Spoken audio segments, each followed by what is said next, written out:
So we've been involved with many different arts education projects, but this one has been special for a lot of different reasons.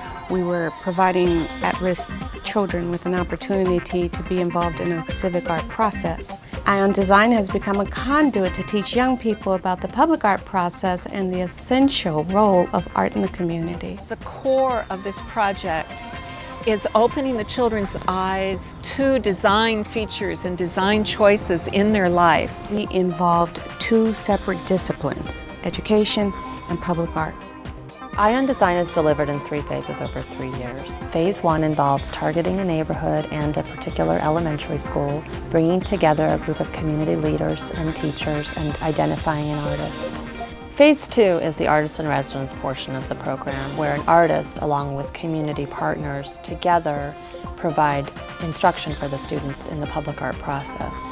Students then, as a public artist would, create maquettes at the end of the year in which they take a place in their neighborhood and transform it. Then their work is shown in a public exhibition at the end of the year. During Phase 3, a public artist then proposes his or her own public art project that's inspired by what the kids came up with.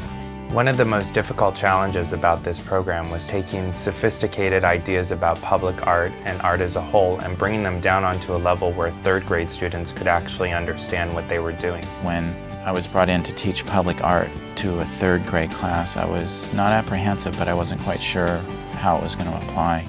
And I think that we've been able to do that. I'm not aware of very many, if any, programs nationally that do have this sort of program for 3rd grade. So the process that we took the kids through, this public art process in Ion Design, was to first expose kids to their community and their history through field trips and experiences. One of the most essential experiences was the historical timeline, which was a study of the history of Long Beach from 1888 to 2006. For the Bembridge House experience, students went to Bembridge House. They learned about the design features from this 1906 house. It is a very prominent home in their neighborhood, and they might wonder, why is it here and how long has it been here? The real message of this home site is home. I set them on a treasure hunt. That was so much fun. Now look for a lot of circles and a repeated design. They might be way up high. Take a photo of these as you look to the sky. That's gonna be photo 5. The last question is, so what is the treasure? This year they'll be 100 years old. That our treasure, the house. Think! He's right down there as a quick camera. The Bembridge House? The whole house is. They got to also visit the inside of the Bembridge House, where a community historian portrayed Dorothy Bembridge. Another really unique experience of the program was that students were able to take a neighborhood walking tour. In a few weeks, we're going to start to walk the neighborhood, and we're going to look for opportunities where we can do something. We were going on a walking tour of the neighborhood, and I noticed that the ground was all broken up. The students were being very careful in watching where they were walking so that they wouldn't trip and fall on the sidewalks. They were looking at the ground.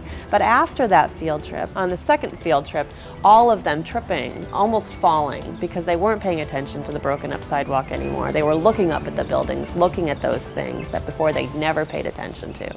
The next part of that process was to then teach and instruct students in public art. I think it was great for them to go into downtown LA. It gives them sort of a reference point for what's unique about Long Beach by going outside of Long Beach.